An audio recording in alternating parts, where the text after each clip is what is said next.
Do you ever get that sense of feeling totally overwhelmed by what you've got to do?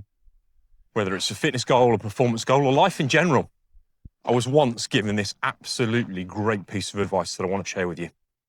I was told, aim for the future, aim for what your ultimate goal, ultimate target is. Set your sights towards that goal, and then start making small steps every day in that right direction.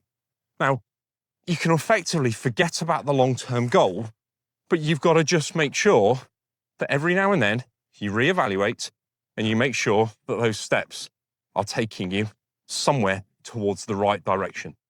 It helps you feel more in control of what you're doing, more in control of what you're trying to achieve, and it therefore doesn't make the ultimate final goal so much of a hurdle. That way you can deviate from the path just a little bit. It doesn't always have to be straight, direct, and focused. It gives you flexibility to move off plan, to move away.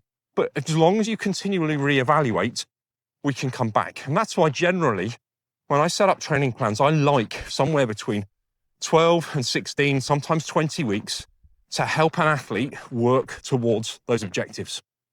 But what I will always do is I'll always, where possible, reevaluate every 3 to 4 weeks in terms of how they're going. Now, quite often that means a visit back to the lab for someone that's a weight loss client, for example, get them on the scales, see what's happening with body composition. I'll be looking at heart rates, I'll be looking at power outputs, I'll be looking at speeds for my athletes. But it's about setting, right, what's the long-term objective? What's the focus? What's the path to get there? And how are we going to work to get you there? Now, if you're feeling overwhelmed, share that journey, share that pain, share that with somebody that you can work with.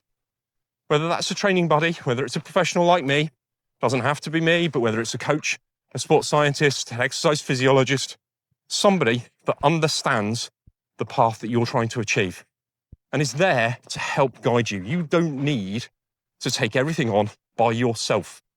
That's basically what I do for the individuals that I'm there to coach. A lot of the stuff, I will let them take a little bit of self-direction. If a session's missed, I'm not going to berate them. I don't want them to feel bad about missing a session, but I'm there to reevaluate and to pull them back on track.